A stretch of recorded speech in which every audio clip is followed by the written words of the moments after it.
நீங்கள் எந்த ஊரில் படிச்சீங்கன்னு கேட்டேன். நாங்கள் எங்கள் சொந்த ஊரில் எலிமெண்ட்ரி ஸ்கூலில் படித்தோம். சரி, உங்கள் பிள்ளை எங்கே படித்தாரு? என் பிள்ளைக்கு இந்த ஸ்கூல் சரி வராதுன்னு சொல்லி டவுனில் இருக்கிற ஒரு பள்ளிக்கூடத்துக்கு அனுப்பி என் பிள்ளைய படிக்க வச்சேன். சரி, இப்போ உங்கள் பேரை எங்கே படிக்கிறாரு? அவர் இருக்கிறதுல டாப்பஸ்ட் காலேஜ் I5 காலேஜில் அவர் படிக்க. நான் கேட்டேன், ஏங்க உங்கள் ஸ்கூல் நல்ல ஸ்கூல் தானே, நீங்கள் படித்த ஆரம்ப பள்ளி நல்ல பள்ளி தானே, சின்ன பள்ளியாக இருந்தாலும் நல்லா தானே வச்சு கொடுக்குறாங்க, ஏன் அந்த பள்ளிக்கூடத்துக்கு நீங்கள் போகலை? நீங்கள் படித்த பள்ளிக்கூடம், உங்கள் ஊரில் இருக்கிற பள்ளிக்கூடம், உங்கள் சொந்த பள்ளிக்கூடம், உங்கள் பக்கத்தில் இருக்கிற பள்ளிக்கூடம், ஏன் அந்த பள்ளியை நீங்கள் முக்கியப்படுத்தலை?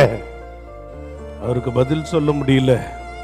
என்னங்க, இப்போ இருக்கிற நிலைமையில் கிராமத்தில் இருக்கிற பள்ளிக்கூடத்தில் படித்தா என் பிள்ளைக்கு நாலேஜ் இருக்குமா?